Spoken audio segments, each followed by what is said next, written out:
안녕하세요. 챗GPT 강사 서혜진입니다.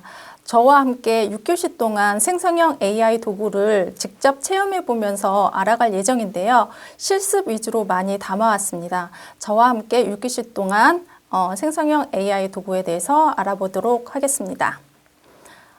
수업을 직접 하기 전에요. 저에 대해서 잠깐 소개를 드리고 가겠습니다. 저는 10년 동안 회계법인에서 회계사로 10년 동안 일을 하였습니다. 그러고 나서 지금은 연구원으로 일을 하고 있고요. 기관이나 아니면 대학교, 그 다음에 협회에서 생성형 AI 도구에 대해서 강의가 의뢰 올 때마다 다양한 기관에서 강의를 하고 있습니다. 저희가 다루어야 할 6가지 내용인데요. 한 10가지 이상의 생성형 AI 도구를 직접 만나게 되실 겁니다. 1회차 목차인데요. 1회차에서는 생성형 AI에 대한 개념, 그 다음에 챗GPT를 어떻게 활용해야 되는지 간단하게 설명을 드릴 예정입니다. 실제 사례를 소개해 드리기 전에 영상 하나 보고 가겠습니다. 마트에서 과일 하나를 고를 때도 이리저리 둘러보며 흠없는 상품을 찾곤 하죠. 국내 유통업계가 인공지능 기술로 결함 있는 과일을 걸러주는 시스템을 도입했습니다. 이에 과일 고르는 시간이 줄어들게 됐는데요. AI로 매장 배경음악을 만들거나 CM송을 제작해 선보이는 곳도 등장했습니다. 이혜영 기자입니다. 유통업계가 미래 생존 전략의 무기로 AI를 꼽고 활용을 확대하고 있습니다. 김상현 롯데유통군 HQ 총괄대표 부회장은 어제 롯데홈쇼핑 본사에서 열린 타운홀 미팅에서 AI 사업에 투자해 광고업을 강화하겠다고 밝혔습니다. 하반기 주요 전략으로 꼽을 만큼 인공지능의 중요성을 강조한 겁니다. 롯데마트는 국내 최초로 AI 선별 시스템을 도입해 복숭아에 이어 참외와 수박을 선보였습니다. 고속 딥러닝 알고리즘을 적용해 실시간으로 과일의 결함을 탐지하고 저희가 시간 관계상 다 영상을 보지 않을 거고요. 지금 화면에서 보시듯이 과일 하나하나를 AI가 직접 선별해서 저희가 마트에서 요즘에는 과일을 선별할 때 당도가 대부분 다 높잖아요. 그 이유가 여기에 있습니다. 두 번째 영상입니다. 요즘은 온라인으로 물건을 주문하면 몇 시간 만에도 받아볼 수 있죠. 얼마나 빠르게 배송하느냐가 곧 경쟁력이 되다 보니 시간을 더 줄이기 위해서 인공지능과 AI 기술이 현장에 쓰이고 있습니다. 박원경 기자입니다. 경기도의 한 물류센터입니다. 물건을 담은 선반들이 쉴 새 없이 움직입니다. 그런데 사람은 보이지 않습니다. 최대 1톤까지 들어올릴 수 있는 로봇들이 선반을 움직이는 겁니다. 로봇의 움직임은 고객의 주문과 함께 자동으로 시작됩니다. 빅데이터 분석으로 주문이 잦은 상품들은 창고 곳곳에 분산 배치되는데 주문이 접수되면 상품에 가까운 로봇이 물건이 담긴 선반을 작업자에게 가져옵니다. 작업자들은 주문에 맞게 상품들을 상자에 담기만 하면 되고 이 상자들은 로봇이 다시 포장대로 옮겨줍니다. 이런 상품이 작업자한테 찾아오는 방식으로 운영을 함으로써 하루 최대 처리할 수 있는 물량 자체도 같은 평수 대비해서 약 40% 정도 증가하였습니다. 검수 작업도 주문된 상품 무게와 비교해 자동으로 이뤄집니다. 상품 파손을 막기 위한 완충제 작업에는 3D 스캔 기술이 도입돼 시간을 대폭 단축합니다.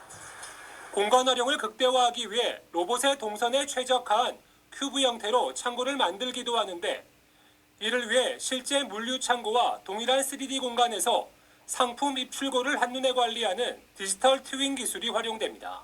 물류라는 분야가 다양한 단위 기술들을 이렇게 저희가 주문을 해서 3시간에서 4시간 사이에 물건을 받아볼 수 있는 이유가 이렇게 생성형 AI 도구들이 일상생활에서 적용이 되기 때문입니다. 최근 극한호우와 기습폭우 등 예측하기 힘든 기상현상이 잦아지면서 도심 홍수 위험도 커지고 있습니다.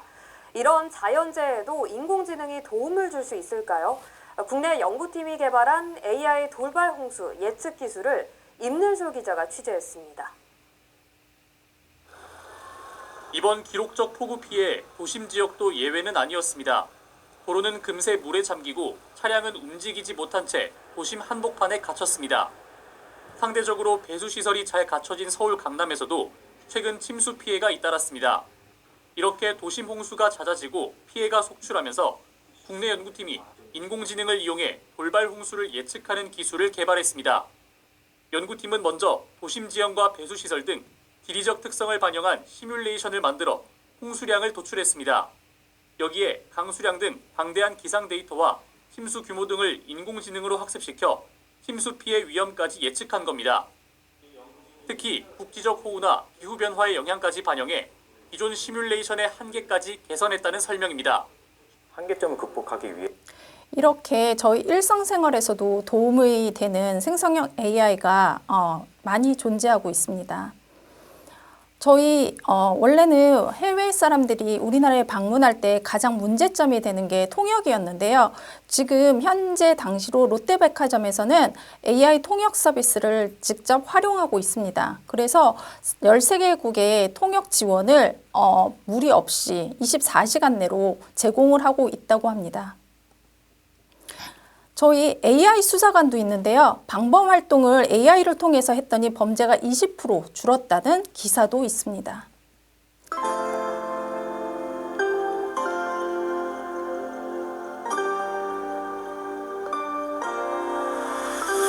오늘 날씨는 맑음 우리 기분도 밝음 월화수목금토일 함께해 행복한 하루 입안한 가득 퍼지는 신선한 이 시간 Very very delicious 시작해 맛있는 발견 슝 하고 떠나볼까 새콤달콤 여행을 Quick 하고 담아볼까 설렘 가득한 길을 우리 시각들을 알록달록 색칠해보자 Very very delicious 빨간 옷저 파란보 어떠세요? 노래를 들어보니 죄송합니다.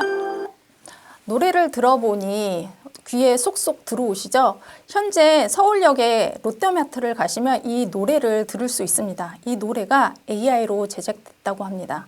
그 옆에 보시면 포스터도 있는데요. 추석에 저희가 그 전단지 만들잖아요. 이것도 요즘에는 AI로 만든다고 합니다. 정말 많은 분야에서 저희 실생활에 AI가 적용되고 있죠.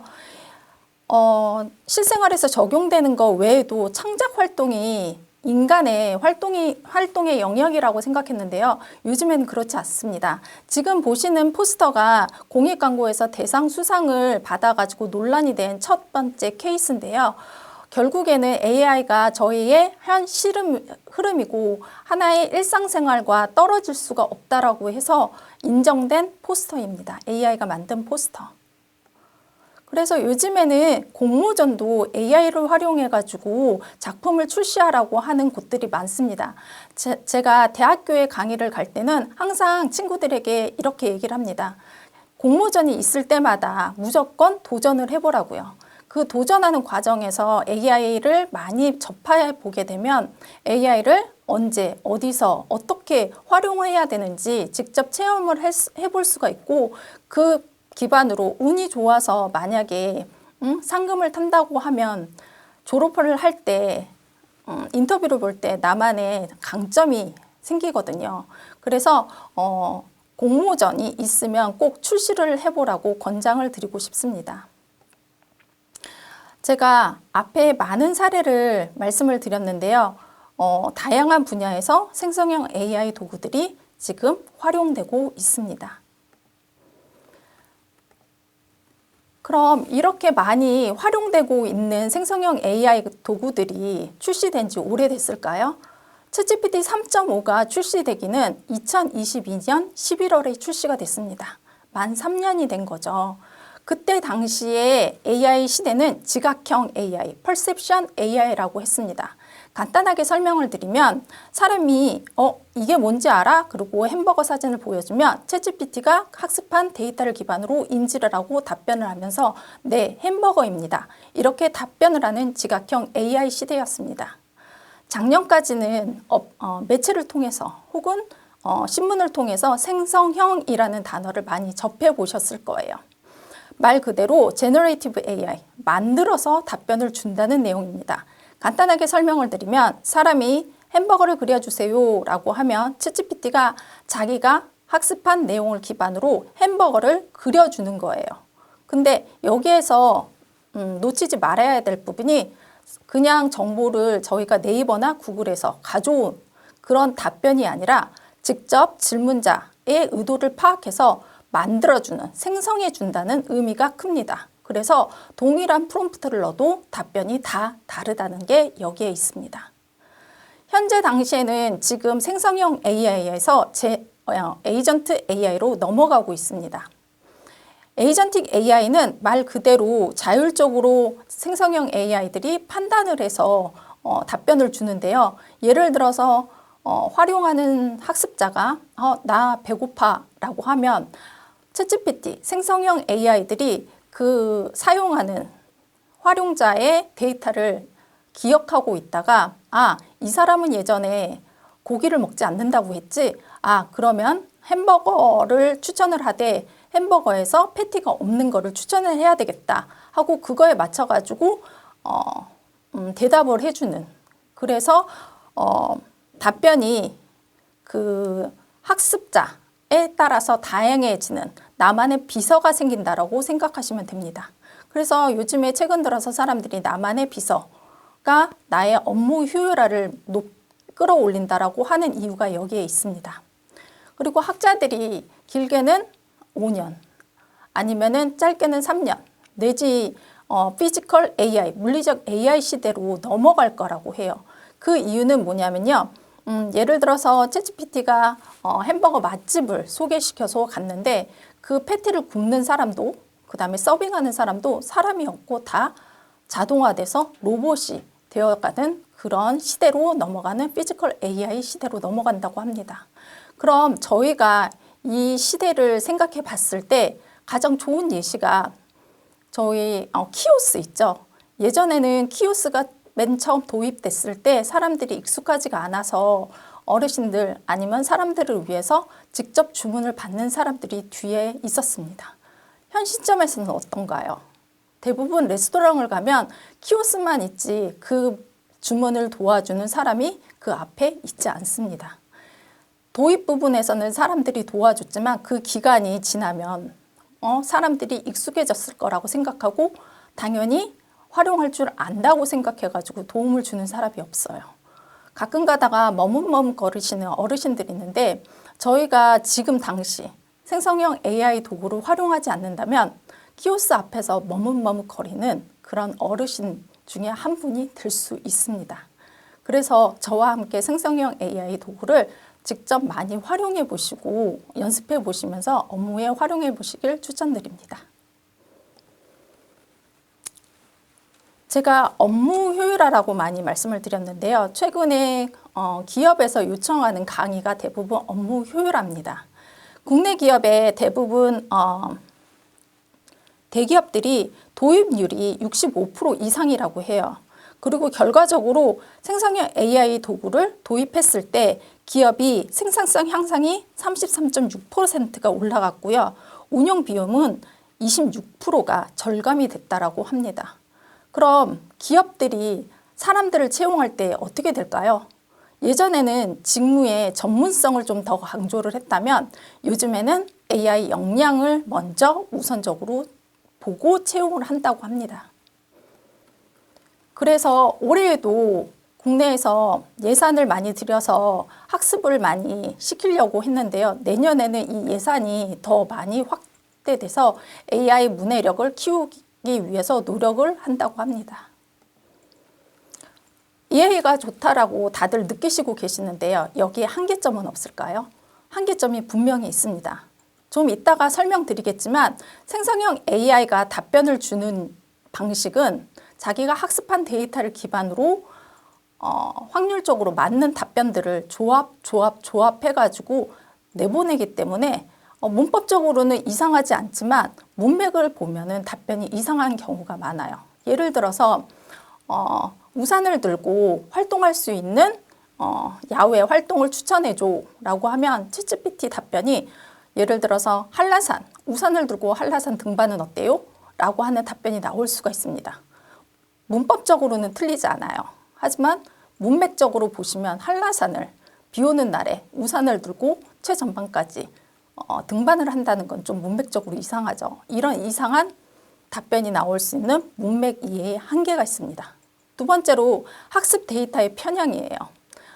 챗GPT, 생성형 AI들이 학습한 데이터를 기반으로 답변을 주는데요. 여기에서 학습한 데이터가 곧 편향이 많다는 점이죠.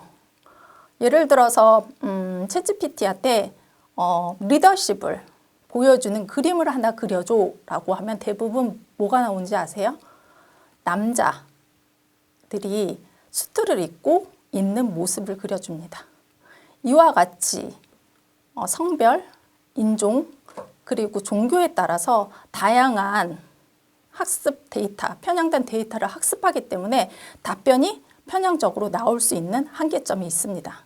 세 번째로는 비용과 환경적 한계예요. 구글에서 최근에 조사를 했는데요. 생성형 AI와 대화를 하는, 한 번 대화하는 그 에너지 양과 유튜브를 저희가 10분 동안 보는 그 에너지 양이 동일하다고 합니다. 그렇기 때문에 비용과 환경적 한계가 있죠. 마지막으로 사실 왜곡과 할루시네이션이라는 문제점이 있어요. 할루시네이션은 아마 기사에서 많이 들어보셨을 거예요. 헛소리라고 하죠. 이 예시를 잘 보여주는 예시가 있는데요. 2023년 3월에 한 기자가 한국일보에서 질문한 내용을 공유를 했어요. 챗GPT한테 세종대왕의 맥북 던짐 사건에 대해서 알려줘 라고 했더니 답변이 이렇게 나왔다고 합니다. 세종대왕의 맥북 프로 던진 사건은 역사적인 조선 왕족 실록에 기록된 일화로 15세기 조선시대 세종대왕이 새로 개발한 혼민정음의 채고를 작성하던 중 문서 작성 중단에 대해 담당자에게 분노하며 맥북을 던졌다고 해요. 만약에 선생님들이 이런 질문을 들었다라고 하면 뭐라고 답변하시겠어요? 맨 처음에 아마 웃으셨을 거예요. 말이 안 되잖아요. 세종대왕 시절에 맥북이 있었다는 것. 근데 이 챗GPT는 그냥 자기가 학습한 데이터를 기반으로 확률적으로 맞을 거라는 단어들을 조합해서 답변을 주기 때문에 이런 엉뚱한 소리가 나옵니다. 이게 바로 할루시네이션이에요. 근데 최근에 이제 사람들이 동일한 질문을 했을 때는 이 답변이 바뀝니다. 어떻게 해요? 이 아이가 학습을 했기 때문에 이제는 답변이 아마 유머나 상상력이 가미된 이야기일 거라고 이제 정확하게 답변을 줍니다. 아마 올 초에 딥페이크 문제 많이 들어보셨을 거예요. 근데 딥페이크가 항상 나쁜 점만 있을까요? 모든 기계 문명에는 빛과 그림자가 있습니다. 딥페이크의 정의는 인공지능 기술인 딥러닝과 가짜를 의미하는 단어인 페이크의 합성어예요. 인공지능 기술을 이용하여 진위 여부를 구별하기 어려운 가짜 이미지나 영상물을 뜻해요. 여기에 장점이 있습니다. 의사들이 좋은 의사가 되기 위해서는 많은 연구를 하고 실험을 해야 되는데요. 인간을 대상으로 실험을 할 수 있는 한계점은 있었어요.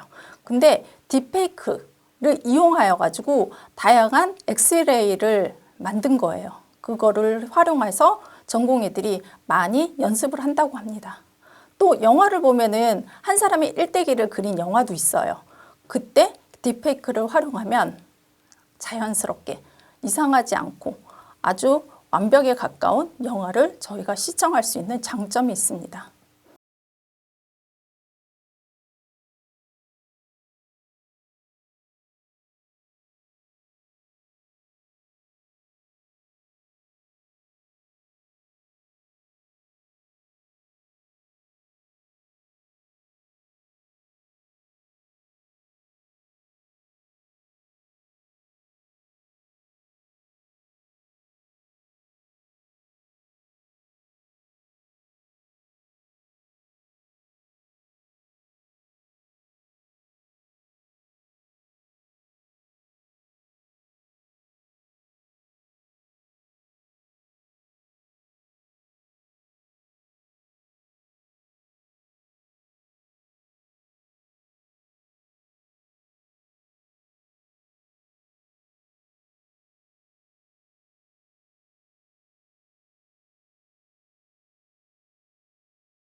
있습니다. 이 영상을 보시고 어떠셨어요? 저는 약간 소름이 돋았어요. 딥페이크가 항상 단점만을 보여주는데요. 이렇게 좋은 점, 좋은 기술로 활용을 할 수가 있습니다. 물론 잘못 사용을 하면 이렇게 문제가 될 수 있겠죠. 딥페이크 AI가 너무 빨리 발전하다 보니까 아이들이 AI에 대해서 윤리적으로 교육을 받을 수 있는 시간이 없었습니다. 그렇기 때문에 무분별하게 남의 사진을 도용해서 공유하는 일들이 벌어졌는데요. 이렇기 때문에 저희 어른이 생성형 AI 도구를 잘 활용하고 알아서 아이들에게 가르쳐 줘야 될 책임이 있습니다.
너무 놀랍지 않나요? 붙잡힌 피해자의 73%가 10대였어요. 어른인 저희가 좀 윤리의식을 강하게 인지해 줄 필요가 있다고 생각합니다. 그럼 저와 함께 생성형 AI에 대해서 이론 한번 알아보고 가시겠습니다. 인공지능이란 무엇일까요? 아마 정의를 내리라 그러면 아무도 답변을 못 하실 거예요. 근데 인공지능이 뭐라는 거는 다들 알고 계실 거라 생각합니다. 저희가 핸드폰을 사용할 때 시리, 빅스비 이런 거 다 활용하시죠. 또 저희가 유튜브를 보면서 좋아하면은 좋아요 누르잖아요. 그 알고리즘이 어쩔 때는 저보다 내 자신의 마음을 더 잘할 때가 있어요. 이런 게 모두 인공지능의 예시라고 보시면 됩니다. 챗GPT는 제품 이름이에요. 미국의 스타트업 오픈 AI사가 만든 텍스트 기반의 생성형 AI인데요. 이게 너무 유명해져서 고유 명사로 챗GPT 사람들이 그러는 겁니다. 챗GPT를 잘 활용하시려면 개념을 먼저 알고 가셔야 되세요. 개념을 알면 어떻게 확장해서 이용할 수 있는지를 아시게 되거든요. 챗GPT의 챗은 대화하다입니다. conversation. 저희 그냥 일반적으로 왓츠앱이나 카카오톡에서 친구들과 대화하는 그런 대화한다는 의미입니다. G는 generative의 약자예요. 선생님들이 다 아시다시피 혹은 제가 아까 말씀드린 것처럼 생성형, 일반적으로 만들어서 답변을 가져온다는 거예요. 저희가 구글이나 아니면 네이버에서 검색해서 그 답변을 그대로 가져오는 게 아니라 질문자의 목적과 의도를 파악해서 답변을 생성해 준다라고 해서 제너레이티브의 G의 약자입니다. P는 프리트레인드의 약자예요. 학습한 데이터를 기반으로 답변을 준다라는 의미입니다. 이 개념을 잘 설명하는 예시가 있는데요. 제가 질문 하나 드려보겠습니다. 학교 종이 그러면 뭐라고 답변하시겠어요? 제가 강의를 나가면 100% 이구동성 땡땡땡이라고 하십니다. 아니면 나는 조선의 국모다 라고 다들 말씀하세요. 근데 선생님들 이게 답변일까요? 정답이에요? 아니에요. 학교 종이 울린다라고 하면 안 되나요? 학교 종이 아름답다라고 하면 안 되나요? 근데 왜 이구동성으로 사람들이 땡땡땡이라고 할까요? 저희가 그렇게 학교에 다니면서 땡땡땡이라고 노래를 불렀기 때문이에요. 그냥 생각 없이 확률적으로 이 답이 맞을 거야 라고 해서 답변을 준 거예요. 챗GPT의 개념도 동일합니다. 학습자 아니면 활용자를 의도를 파악해서 이 사람이 질문한 게 이게 단어를 조합해서 이게 맞을 거야 라고 해서 답변을 주는 거예요. 그렇기 때문에 P는 프리트렌디의 약자입니다. T는 트랜스포머의 약자예요. 이것도 변천한다는 거죠.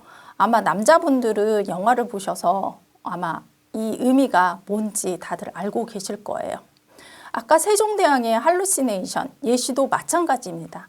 이제는 챗GPT가 더 많은 양의 학습을 했기 때문에 아까처럼 환각 현상이 일어나질 않아요. 왜? 답변이 변천했기 때문입니다. 이거를 또 잘 보여주는 예시가 있어요. 동일한 기자인지는 모르겠지만 2023년 초반에 기자가 우리나라의 대통령은 누구인지 한번 챗GPT한테 물어봤습니다. 답변이 어땠을까요? 2023년 초반에 우리나라 대통령 누구셨어요? 윤석열 대통령이셨죠? 근데 챗GPT는 문재인 대통령이라고 답했습니다. 왜 그랬을까요? 챗GPT가 멍청해서? 아니에요. 챗GPT의 개념은 자기가 학습한 데이터를 기반으로 답변을 준다라고 했어요. 2022년 11월에 출시됐을 때의 챗GPT의 학습한 데이터는 2021년 9월까지였습니다. 2021년 9월. 그 당시의 대통령은 누구셨을까요? 문재인 대통령이셨죠? 이 아이가 멍청해서가 아니라 자기가 학습한 데이터를 기반으로 답변을 줬기 때문이에요. 물론 지금은 웹서치 기능이 도입돼서 이런 답변은 나오지를 않습니다. 하지만 그때 도입 당시에는 자기가 학습한 데이터를 기반으로 답변을 줬기 때문에 그런 답변을 주었죠. 지금은 아이가 학습을 했고 또 웹서칭 기반이 있기 때문에 답변이 변천합니다. 변화한다는 거예요. 그래서 T의 약자는 트랜스포머입니다. 그래서 사람들이 챗GPT한테 물어봤더니 이상한 헛소리를 해. 아니면 답변을 확인해 봐야 돼 라고 말하면 답변을 해 주실 수 있으시겠죠. 그럼 챗GPT를 활용하는 사람에 따라서 답변이 다릅니다. 어떤 사람은 업무에 너무너무 도움이 돼서 업무 효율화가 높아졌다라고 해요. 또 한 사람은 챗GPT 답변이 그럴듯한데 막상 써보려고 하면은 올바른 데이터가 없다라고 합니다. 그 차이점이 뭘까요? 프롬프트예요. 프롬프트가 유식한 말로 프롬프트지 그냥 간단하게 말하면 명령어 지시어입니다. 사람에게 명령하듯이 챗GPT도 동일하게 상세하게 구체적으로 질문을 해야지만 내가 원하는 답변을 받아볼 수 있으세요. 생성형 AI가 도입되면서 세 가지 단어가 나타났습니다. 하나는 아까 말씀드린 것처럼 명령어 지시어, 프롬프트예요. 두 번째 단어는 프롬프트 엔지니어링, 세 번째로는 프롬프트 엔지니어입니다. 이 차이점이 뭐냐면요. 프롬프트 엔지니어링은 AI로부터 최상의 답변을 얻기 위한 최적의 단어, 입력값들을 조합하는 작업 자체를 프롬프트 엔지니어링이라고 하고요. 이 작업을 수행하는 사람을 프롬프트 엔지니어라고 합니다.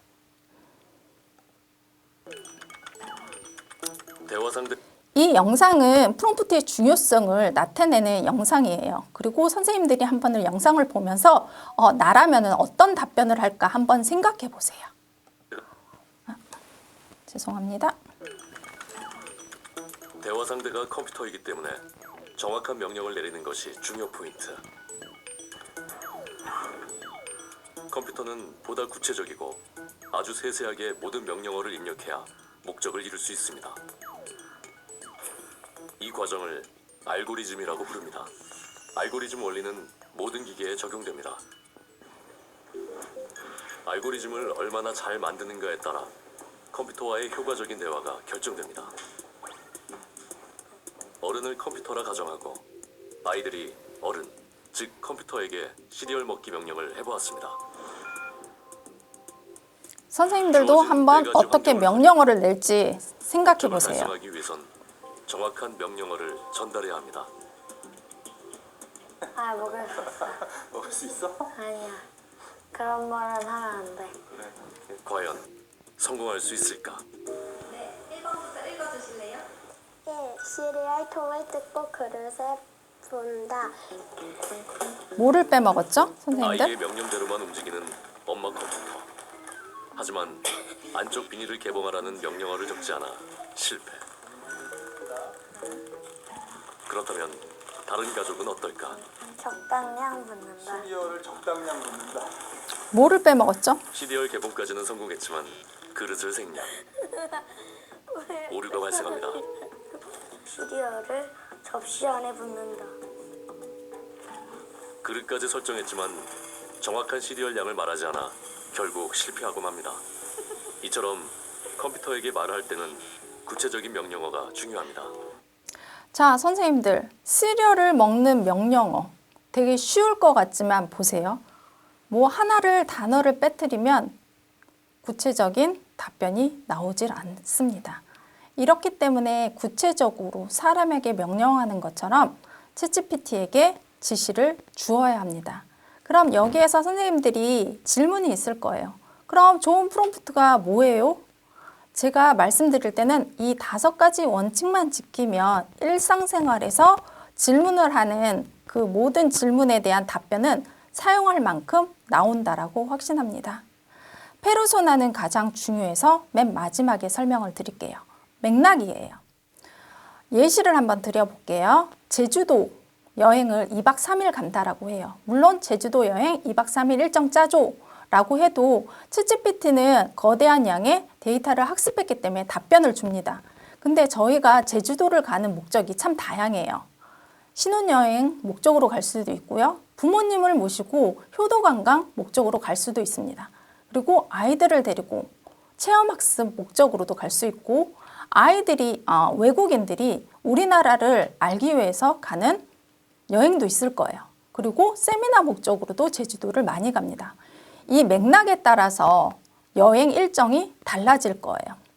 예를 들어서 나는 아이들을 데리고 체험학습 목적으로 가는 일정인데 챗GPT가 내놓은 답변은 효도관광 목적으로 나왔다면 나에게 맞는 답변일까요?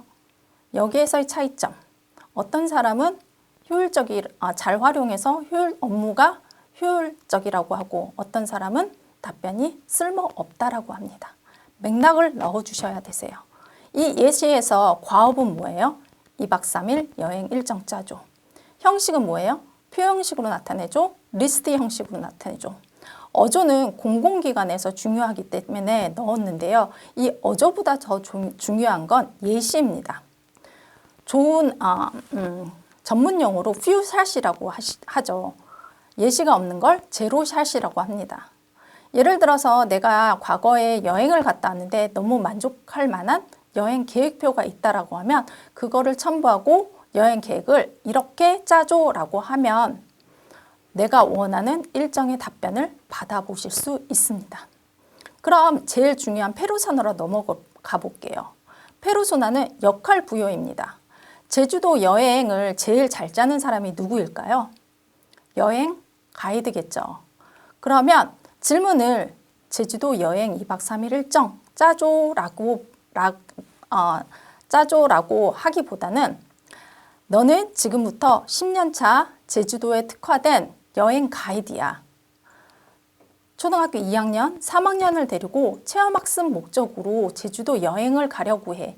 2박 3일 여행 일정, 표 형식으로 위에 첨부한 일정대로 계획표를 나타내줘 라고 하면 정말 원하는 답변을 받아보실 수 있습니다. 이렇게 사람에게 명령하는 것처럼 구체적으로 명령을 넣어주시면 되세요. 그럼 저희가 이제 본격적으로 챗GPT를 함께 살펴보겠습니다. 요금은 다들 아시다시피 무료 버전과 유료 버전이 있습니다. 무료 버전도 충분히 활용할 수 있으세요. 근데 단지 사용하시다 보면은 데이터의 한계에 도달했다고 해가지고 화면에 보시는 것처럼 메시지를 받으실 수 있어요. 이럴 때는 당황하지 마시고 X표 치시고 계속 프롬프트를 넣어가면서 질문을 이어가시면 됩니다. 그러다가 아예 프롬프트 창이 막힐 때가 있어요. 그럴 때는 다시 한번 로그 아웃 하시고 로그인 들어오시면 낮은 버전으로 활용하실 수 있으십니다. 챗GPT가 8월 달에 업그레이드가 됐는데요. 이때 당시에 사람들이 논란의 여지가 많았어요. 과거에는 프롬프트를 넣으면서 나의 목적에 맞게 챗GPT 모델을 설정할 수가 있었어요.